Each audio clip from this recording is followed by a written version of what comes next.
science family. Myself Krishna Rathore and I will teach you science in Hindi. आपकी 9th class के science के first chapter के मैंने आपको कुछ कॉन्सेप्ट्स जो हैं क्लियर करवा दिए हैं. बहुत सारे कॉन्सेप्ट और बहुत सारे टॉपिक्स जो हैं हमने यहाँ पर पढ़ लिए हैं. अब हम अगली स्टेज पर आ चुके हैं जहाँ पर हम पढ़ने वाले हैं दाब परिवर्तन के प्रभाव के बारे में, या फिर किस प्रकार से दाब को परिवर्तित करके हम पदार्थ की अवस्था को परिवर्तित कर सकते हैं. जैसा कि प्रीवियस लेक्चर में मैंने आपको बताया था कि ताप में जब परिवर्तन होता है तो उस ताप में परिवर्तन के द्वारा किस प्रकार से पदार्थ की अवस्था परिवर्तित हो सकती है. अब यहाँ पर दूसरा फैक्टर आ गया है दाब, है ना, कि किस प्रकार से किसी भी पदार्थ को प्रेशराइज करने से या फिर उस पर दाब लगाने से उस पदार्थ की अवस्था में किस प्रकार से चेंजेस होते हैं और इस दाब को प्रभावित करने वाले कारक कौन कौन से होते हैं. ये सारी चीज हम इस लेक्चर में आपको बताने वाले हैं. So let's start our topic. हमारे टॉपिक का नाम है दाब परिवर्तन का प्रभाव, कि किस प्रकार से दाब में परिवर्तन से पदार्थ की अवस्था पर प्रभावित होती है या फिर पदार्थ की अवस्था चेंज हो जाती है. देखिए, हम जानते हैं कि घटक कणों के बीच की दूरी में अंतर होने के कारण पदार्थ की अवस्थाओं के बीच में क्या होता है, अंतर होता है ना. घटक मतलब कि जिस भी कणों से मिलकर, जिन भी घटकों से मिलकर वो पदार्थ बना है उसके बीच जो दूरी होती है उन्हीं दूरी का कारण होता है उस पदार्थ की अवस्था में चेंजेस होना, है ना. किसी सिलेंडर में भरी गैस पर दाब लगाने पर संपीड़ित करने पर क्या होगा? क्या इसके कणों के बीच की दूरी कम हो जाएगी? जी बिल्कुल हो जाएगी, क्योंकि आपको पता है कि गैसों का संपीड़न सबसे अधिक हो जाता है ना. सबसे अधिक गैसों का ही संपीड़न होता है. तो इस स्थिति में जब उसके कणों के बीच में पर्याप्त दूरी हो और आप उसको संपीड़ित करें, आप उसको कंप्रेस करें, तो उस स्थिति में क्या होता है कि जो सिलेंडर है उसमें जो गैस है उसके कण आप और ज्यादा पास आ जाते हैं. क्या आपको लगता है कि दाब बढ़ाने या घटाने से पदार्थ की अवस्था में परिवर्तन हो सकता है? जी बिल्कुल हो सकता है ना. यहाँ पर एक आपको ये दिया गया है पूरा मेजरमेंट, एक डायग्राम के माध्यम से इसमें देख सकते हैं आप कि किस प्रकार से दाब के बढ़ाने पर पदार्थ के कणों को समीप लाया जा सकता है. मान लीजिए ये सिलेंडर है और ये क्या, इसका पिस्टन है जिसको ऊपर से आप घोल करके और नीचे आप जब दबाओगे, जब प्रेशर लगाओगे, तब क्या होगा कि जो कण रहेंगे उस गैस के जो बहुत दूर दूर रहेंगे वो क्या हो जाएंगे, पास में आ जाएंगे. तो इस स्टेज में आपको यहाँ पर क्या दिख रहा है, देखिए ये पदार्थ के कण जो है कितने दूर दूर है. जब आपने उसको प्रेशराइज किया यानी कि दाब लगाया तब पदार्थ के कण थोड़े पास में आए, फिर और ज्यादा दाब लगाने पर पदार्थ के कण देखिए एक व्यवस्थित क्रम में हो गए. तो इस प्रकार से क्या हुआ यहाँ पर कि जब आपने इस चीज पर या फिर इन गैसों पर संपीड़न लगाया, फिर संपीड़ित किया, तो इस अवस्था में क्या हुआ कि जो कण बहुत दूर दूर थे वो कण भी क्या आ गए, यहाँ पर हमारे पास में आ गए, है ना. दाब के बढ़ने और तापमान घटने से गैस काय में बदल सकती है, द्रव में बदल सकती है. यह आप ध्यान में रखिएगा, है ना. क्या आपने ठोस CO2 के बारे में सुना है, सॉलिड कार्बन डाइऑक्साइड. हम अभी तक जो है किस चीज को एज्यूम करते हैं, कार्बन डाइऑक्साइड को एक गैस के रूप में. अब यहाँ पर दिया गया है कि क्या आपने कार्बन डाइऑक्साइड को एज ए सॉलिड यानी कि ठोस कार्बन डाइऑक्साइड को कभी आपने देखा है या फिर इसके बारे में सुना है? तो क्या किया जाता है कि इसे उच्च दाब पर संग्रहित किया जाता है, हाई प्रेशर पे इसको संग्रहित यानी स्टोर किया जाएगा. जब वायुमंडलीय दाब का माप एटमॉस्फेयर यानी कि 1 एटमॉस्फेयर हो तो ठोस CO2 को द्रव अवस्था में लाए बिना सीधे किस अवस्था में परिवर्तित हो जाती है, गैसीय अवस्था में परिवर्तित हो जाती हैं. यही कारण है कि क्या कहा जाता है, ठोस कार्बन डाइऑक्साइड को शुष्क बर्फ या फिर ड्राई आइस भी कहा जाता है. मैं एक बार और इसको रिपीट करूंगी इसकी डेफिनेशन को कि क्या है. जब क्या होगा, वायु वायुमंडलीय दाब का, है ना, वायुमंडलीय दाब का 1 एटमॉस्फेयर हो, जब वायुमंडलीय दाब का माप कितना हो, 1 एटमॉस्फेयर हो, तो ठोस CO2 यानी कि सॉलिड कार्बन डाइऑक्साइड द्रव अवस्था में आए बिना सीधे किस में परिवर्तित हो जाती है, गैस में परिवर्तित हो जाती हैं। और इसी के कारण ठोस कार्बन डाइऑक्साइड को क्या कहा जाता है, शुष्क बर्फ या फिर ड्राई आइस भी कहा जाता है। ये क्वेश्चन बहुत बार पूछा गया है एग्जाम में, इसको आप ध्यान से नोट कर लीजिएगा। इस तरह से हम कह सकते हैं कि पदार्थ की अवस्था यानी कि ठोस, द्रव और गैस दाब और ताप के द्वारा क्या की जाती है, तय की जाती है। या फिर हम कहें कि दाब और तापमान के बढ़ाने या घटाने से इन पदार्थों की अवस्थाओं में हम परिवर्तन कर सकते हैं। अब यहाँ पर इस चित्र के माध्यम से तीनों अवस्थाओं में पदार्थ का अंतरूपण अपन को दे रखा है कि किस प्रकार से इस प्रक्रिया के द्वारा ये पदार्थ जो है इस अवस्था से दूसरी अवस्था में परिवर्तित हो जाता है। जैसे कि सबसे पहले दिया हुआ है हमको यहाँ पर द्रव, तो हम इस तरह से चलते हैं, है ना। द्रव का क्या होगा, वाष्पीकरण होगा, तो किसके रूप में बदलेगा, गैस के रूप में बदलेगा। गैस मतलब कि जब ये क्या होगा, इसमें ऊर्ध्वपातन होगा, ठीक है, तब ये ऊर्ध्वपातित होकर क्या बनाएगा, ठोस का मतलब ऊर्ध्वपातन होगा तो गैस बनेगा। फिर ठोस जब पिघलेगा, कौन सी प्रक्रिया के द्वारा, संघनन के द्वारा, ठीक है, संघनन के द्वारा जब ये पिघलेगा तो क्या बनाएगा, द्रव बनाएगा। इसी प्रकार से हम इसको ऑपोजिट भी ले सकते हैं कि द्रव जब है, जब क्या होगा, इसमें इसको कम टेम्परेचर मिलेगा, जब हम इसको फ्रीज करेंगे तब ये द्रव क्या हो जाएगा, जम जाएगा और बर्फ के रूप में परिवर्तित हो जाएगा। और बर्फ कौन सी अवस्था में रहता है, ठोस अवस्था में रहता है। इसी प्रकार से क्या होगा, जब ठोस का ऊर्ध्वपातन होगा तो डायरेक्ट किस में बदल जाएगा, गैस में बदल जाएगा, द्रव अवस्था आएगी नहीं, इसीलिए यहाँ पर ऊर्ध्वपातन को लिखा गया है, ठीक है। इसके बाद में गैसेस जो है, गैसेस का संघनन होके क्या बनेगा, द्रव बनेगा। यानी कि जब आप एक, माना कि ये क्या है, आपकी एक तपेली है, यहाँ पर देखिए ये एक तपेली, इसमें पानी भरा हुआ है और आप इसको क्या कर रहे हैं, गर्म कर रहे हो, और इसके ऊपर आपने क्या कर दिया, एक प्लेट रख दी, तो आपको दिखेगा कि इस पर कुछ जो है ड्रॉपलेट्स आपको यहाँ पर दिखाई देगी, किसके ऊपर, जो प्लेट आपने ढकी है उसके ऊपर। तो वो जो गैस है, उस गैस का संघनन हो रहा है और वो जो ड्रॉपलेट्स है पानी की, वो काय के ऊपर जमा हो जाती है, उस प्लेट के ऊपर जमा हो जाती है। इसी को आप क्या कहेंगे, संघनन कहते हैं, ठीक है। तो इस प्रकार से यहाँ पर द्रव का गैस में, गैस का द्रव में, ठोस का द्रव में परिवर्तन जो है संभव है। और ये परिवर्तन किसके द्वारा किए जाते हैं, मुख्य रूप से तापमान और दाब के कारण।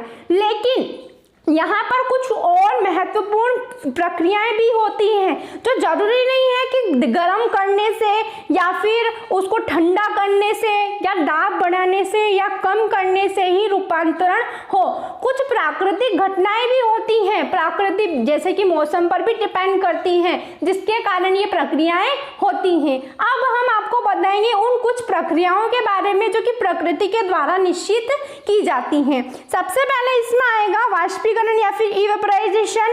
तो इसमें होता क्या है, इसमें आपको गैस पर ले जाकर उस पानी को गर्म करने की आवश्यकता नहीं है कि आप गैस पर ले जाकर पानी को गर्म करेंगे तभी उसका वाष्पीकरण होगा। यहाँ पर क्या होता है कि जहाँ पर ये चीजें होती हैं या फिर इवेपोराइजेशन जहाँ पर होगा वहाँ का टेम्परेचर क्या रहेगा, अधिक रहेगा। एंड ये डिपेंड किस पर करेगा, वहाँ के वेदर पर डिपेंड करेगा, है ना। आइए देखते हैं इसके अंदर क्या लिखा हुआ है। तो पदार्थ की अवस्था बदलने के लिए क्या सदैव ऊष्मा देना या फिर दाब बदलना आवश्यक है? क्या अपने दैनिक जीवन में ऐसा कोई उदाहरण दे सकते हैं जिसमें बिना क्वथनांक पर पहुंचे हुए क्या कोई द्रव वाष्प अवस्था में बदल जाता है?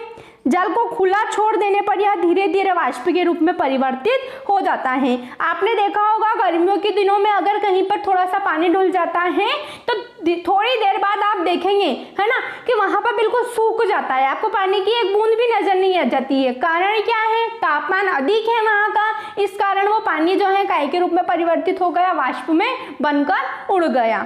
गीले कपड़े सूख जाते हैं, इन दोनों उदाहरणों में जल का क्या हुआ, जल का क्या हो गया, वाष्पीकरण हो गया जल का, है ना। हम जानते हैं कि पदार्थ के कण हमेशा गतिशील होते हैं और कभी रुकते नहीं हैं। हम एक निश्चित तापमान पर गैस, द्रव, ठोस के कणों में विभिन्न मात्रा में गतिज ऊर्जा होती है।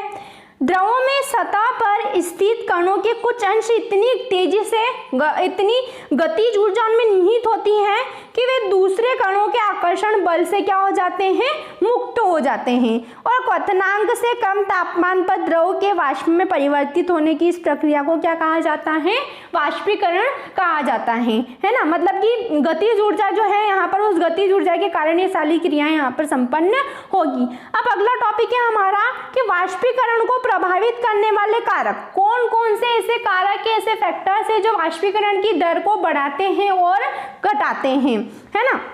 यहाँ पर देखिए सबसे पहले दिया हुआ है सतह क्षेत्रफल बढ़ने पर, सतह का क्षेत्रफल बढ़ने पर। इसका एग्जांपल मैं आपको देती हूँ। आपने जो है हम चाय पीते हैं, ठीक है, तो अगर हम कप में चाय पीते हैं तो वो थोड़ा समय लगता है उसको पीने में, ठंडा होने में उसको समय लगता है, इसलिए पीने में भी समय लगता है। इसके विपरीत अगर हम एक प्याली लें और उस प्याली में हम चाय पिए तो वहाँ पर वो चाय जल्दी ठंडी हो जाएगी और हम उसको जल्दी पी लेंगे। कारण क्या हुआ, यहाँ पर वो जो कप है उस कप का सतह क्षेत्रफल कम है, जबकि उस प्लेट का सतह क्षेत्रफल क्या है, ज़्यादा है। इस कारण वहाँ पर वाष्पीकरण की दर क्या हो गई, बढ़ गई। इस कारण से उसको जल्दी ठंडा होने का समय मिल पाया। और कप जो है उसकी जो सतह है, क्षेत्रफल सतह, वो क्या है, कम है। इसके कारण वहां पर क्या नहीं हो पाया, वाष्पीकरण नहीं हो पाया और नहीं वो चाय जल्दी की जल्दी ठंडी हो सकी। ठीक है, हम जानते हैं कि वाष्पीकरण एक सतही प्रक्रिया है। सतही क्षेत्र बढ़ने पर वाष्पीकरण की दर भी क्या हो जाती है, बढ़ जाती है। जैसे कपड़े सुखाने के लिए हम क्या करते हैं, उनको फैला देते हैं। आप ये प्रयोग आपके घर में भी कर सकते हैं। आपने क्या किया, 2 कपड़े गीले करके छत पे डाले, है ना, और हम एक कपड़े को तो बिल्कुल ऐसा ही जैसा था वैसा कभी से डाल देते हैं और दूसरे कपड़े को बिल्कुल अच्छे प्रॉपर तरीके से हम उसको फैला कर डालते हैं। तो आप खुद ही इस चीज का अनुभव कर लोगे कि जिसका क्षेत्रफल बड़ा हुआ है, यानी कि जिसको आपने फैलाकर सुखाया है, वो अधिक मात्रा में क्या होगा, सूख जाएगा, जबकि वो जिसको आपने फैलाया नहीं है, ऐसा कैसे डाल दिया है, वो कपड़ा नहीं सूखेगा। कारण क्या है, उसका सतह का क्षेत्रफल क्या हो गया, बढ़ गया। और सतह का क्षेत्रफल बढ़ेगा तो वाष्पीकरण की दर भी क्या होगी, बढ़ेगी।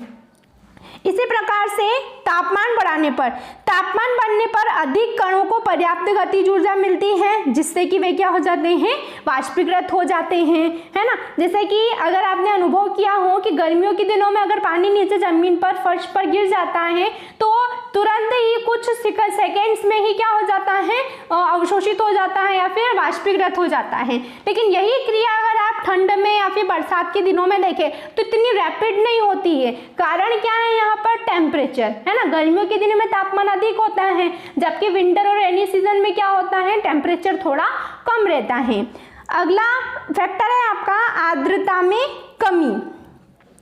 वायु में विद्यमान जलवाष्प की मात्रा को क्या कहते हैं, आर्द्रता कहते हैं। जैसे कि विंटर सीजन है, रेनी सीजन है, इस समय वातावरण में क्या रहती है, नमी रहती है। किसके कारण, वायु में कुछ जो है क्या मिली हुई रहती है, नमी के कण मिले हुए रहते हैं, जिसके कारण हमको ठंडक का अनुभव होता है। किसी निश्चित तापमान पर हमारे आसपास की वायु में एक निश्चित मात्रा में ही जलवाष्प होता है। जब वायु में जल कणों की मात्रा पहले से अधिक होगी तो वाष्पीकरण की दर क्या हो जाएगी, घट जाएगी। अगर वायु में आर्द्रता की कमी है या फिर आर्द्रता अधिक है, नमी अधिक है, तो उस स्थिति में भी वाष्पीकरण की दर क्या हो जाती है, कम हो जाती है।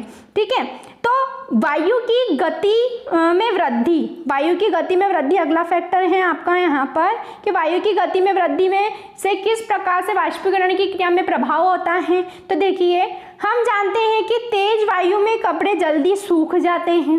वायु के तेज होने से जलवाष्प के कण वायु के साथ उड़ जाते हैं, जिससे आसपास जलवाष्प की मात्रा क्या होती है, घट जाती है। यह आपने खुद ने भी अनुभव किया होगा, है ना। अगला देखिए कि वाष्पीकरण के कारण हमको शीतलता कैसे मिलती है।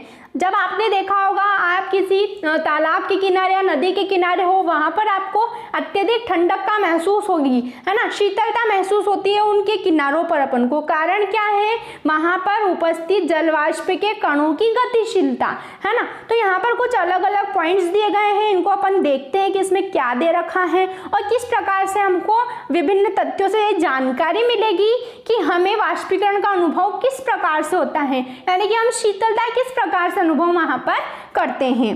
तो देखिए, खुले हुए बर्तन में रखे द्रव में निरंतर वाष्पीकरण होता रहता है। वाष्पीकरण के दौरान कम हुई ऊर्जा को पुनः प्राप्त करने के लिए द्रव के कण अपने आसपास से क्या करते हैं, ऊर्जा को अवशोषित कर लेते हैं और इस तरह आसपास से ऊर्जा के अवशोषित होने के कारण क्या हो जाती है, शीतलता हो जाती है। इसी प्रकार से एक एसीटोन का यहाँ पर अपन को ये दे रखा है क्रियाकलाप, देखिए इसमें जब आप एसीटोन यानी कि नाखूनों की पालिश हटाने वाला द्रव को अपनी हथेली पर लेते हैं तो क्या होता है, क्या आपको ठंडक का अनुभव होता है, बिल्कुल होगा, है ना। इसके कारण आपकी हथेली या उसके आसपास से ऊर्जा प्राप्त कर लेती है और क्या हो जाता है, वो द्रव वाष्पीकृत हो जाता है। आपने कभी भी नेल पॉलिश रिमूवर का यूज किया हो या नहीं किया हो, तो हम क्या करते हैं, उस थोड़े से द्रव को अगर हमारी हथेली पर रखते हैं, क्योंकि वो ठंडा होता है ना, तो थोड़े समय बाद क्या होता है, वो वाष्पीकृत हो जाता है। किससे वाष्पीकृत हो जाता है, हमारे आसपास की हथेली, हमारी हथेली में उपस्थित ऊर्जा को क्या करता है, अवशोषित कर लेता है और तुरंत ही वाष्पीकृत हो जाता है, जिससे कि हमारी हथेली पर क्या होता है, शीतलता का महसूस होता है अपन को। अगला देखिए, तेज धूप वाले गर्म दिन के बाद लोग अपनी छत या खुले स्थान पर जल छिड़कते हैं, क्योंकि जल के वाष्पीकरण की गुप्त ऊष्मा गर्म सतह को शीतल बनाती है। क्या आप वाष्पीकरण के कारण शीतल होने के कारण के और उदाहरण दे सकते हैं, सोचिए और अपने उदाहरणों को यहाँ पर संक्षिप्त में विवरण दे सकते हैं, ठीक है। अगला है, गर्मियों में हमें सूती कपड़े क्यों पहनना चाहिए, ठीक है। सूती कपड़े इसलिए पहनना चाहिए क्योंकि उनकी जल अवशोषण क्षमता की, जो जल अवशोषित करने की क्षमता जो रहती है वो अधिक रहती है। जल यानी कि हमारा पसीना, ठीक है, जितनी मात्रा में वो पसीना, वो स्वेट अब्जॉर्ब होगा, अवशोषित होगा, और जब हम थोड़ी सी हवा हमको लगेगी तो उस स्थिति में क्या होगा, हमको बहुत ही ठंडक का अनुभव होगा। शारीरिक प्रक्रिया के कारण गर्मियों में हमें ज़्यादा पसीना आता है, जिससे हमें शीतलता मिलती है ना, जैसा कि हम जानते हैं। इस चीज से तो आप सभी परिचित हैं।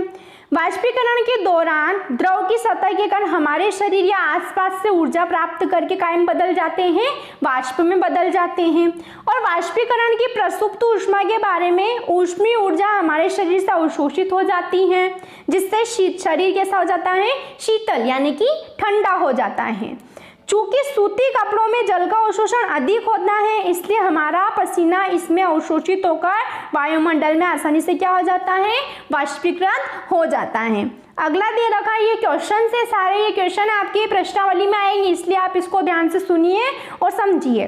बर्फीले जल से भरे गिलास की बाहरी सतह पर जल की बूंदें आपको क्यों नजर आती हैं, इसका भी बहुत महत्वपूर्ण कारण है। देखिए, किसी बर्तन में हम बर्फीला जल रखते हैं, जल्दी ही बर्तन की बाहरी सतह पर हमें जल की बूंदें नजर आने लगती हैं। आपने देखा होगा, वायु में उपस्थित जलवाष्प की ऊर्जा ठंडे पानी के संपर्क में आकर कम हो जाती है और यह द्रव अवस्था में बदल जाता है, जो हमें जल की बूंदों के रूप में नजर आने लगता है, ठीक है। तो इसी के साथ में ये लास्ट जो है टॉपिक था आपके फर्स्ट चैप्टर का, इसी के साथ में आपका फर्स्ट चैप्टर जो है आज यहाँ पर कंप्लीट होता है, ठीक है। नेक्स्ट वीडियो लेक्चर में हम आपको पढ़ाएंगे सेकेंड चैप्टर के कुछ महत्वपूर्ण पहलुओं के बारे में। तब तक आप ये वीडियो देखिए, कोई डाउट हो तो हमसे कमेंट बॉक्स में पूछिए। Thank you, keep watching our videos.